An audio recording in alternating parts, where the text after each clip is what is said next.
आपले कुळ म्हणजे काय, कुलदैवत म्हणजे काय, कुलदैवत कसं ठरवलं जातं, त्याचबरोबर आपल्याकडून कुलदेवतेची सेवा उपासना जर होत नसेल तर कोणत्या समस्यांना आपल्याला सामोरं जावे लागते आणि जर कुलदैवत माहिती नसेल तर काय करायचे, या सगळ्या प्रश्नांची उत्तरं तुम्हाला आजच्या व्हिडिओमध्ये मिळणार आहेत.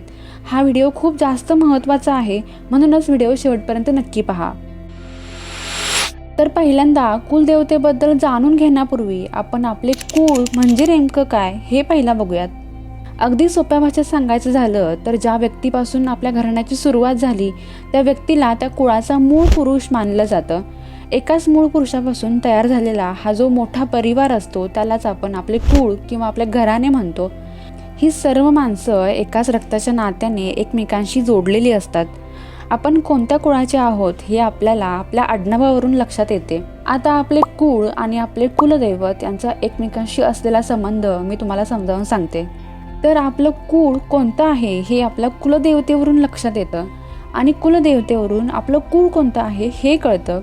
सहसा एका पूर्ण कुळाचं किंवा एकाच आडनावाच्या सर्व लोकांचं दैवत हे एकच असतं. पूर्वी लोक जिथे वस्ती करून राहत होते तिथेच जे दैवत आहे त्या देवतेची पूजा अर्चा ते करायचे. मग नंतर जरी लोक स्थलांतरित झाले असले तरी आपल्या मूळ कुळाची आणि कुलदेवतेची आठवण ही नेहमी आपल्या लक्षात असावी लागते. ते विसरून चालत नाही, नाहीतर अनपेक्षित घटनांना आपल्याला सामोरे जावे लागते. आता कुलदैवत म्हणजे काय, या देवतेचे महत्त्व आणि कुलदेवतेची उपासना आपण का केली पाहिजे हे आपण जाणून घेऊयात. ज्या देवतेची एखाद्या विशिष्ट कुळामध्ये पिढ्यानपिढ्या उपासना केली जाते त्या देवतेला त्या कुळाचे कुलदैवत म्हटले जाते. हे कुलदैवत म्हणजे आपल्या कुळाचे म्हणजेच आपल्या वंशाचे रक्षण करणारे दैवत असते. प्रत्येक कुळाची जबाबदारी ही त्या विशिष्ट देवतेकडे असते. हीच कुलदेवता त्या कुळातील सर्व लोकांचे रक्षण करते आणि त्यांची भरभराट सुद्धा करते. आपल्या कुटुंबाची भरभराट आणि प्रगती ही कुलदेवतेवरच अवलंबून आहे असे म्हटले जाते.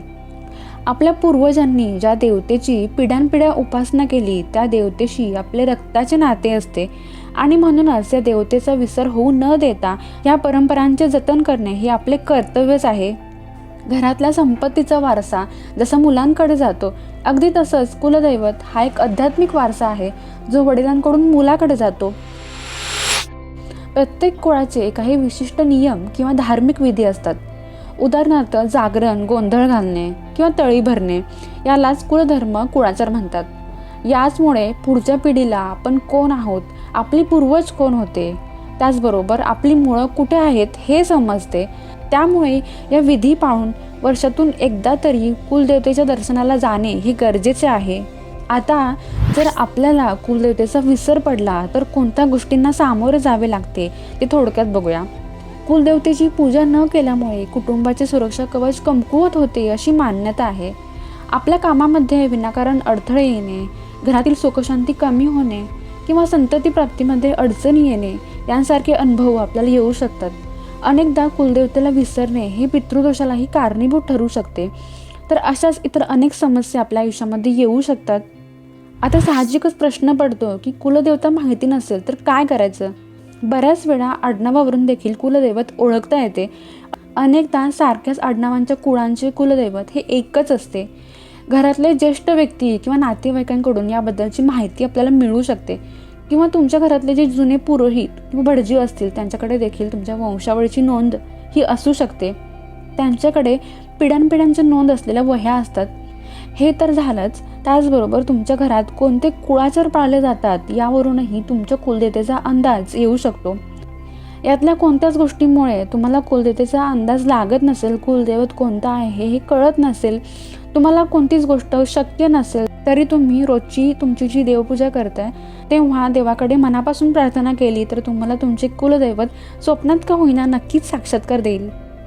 आता मी जर पूजा केली नाही तर देव रागावेल, माझं काहीतरी वाईट होईल अशा विचारांपेक्षा माझ्या वाडवडिलांनी ज्या देवाला पूजले तोच वारसा मी चालवत आहे अशा भावनेने, सकारात्मकतेने, कृतज्ञतेने केलेली तुमची ही सेवा नक्कीच तुम्हाला बळ देईल.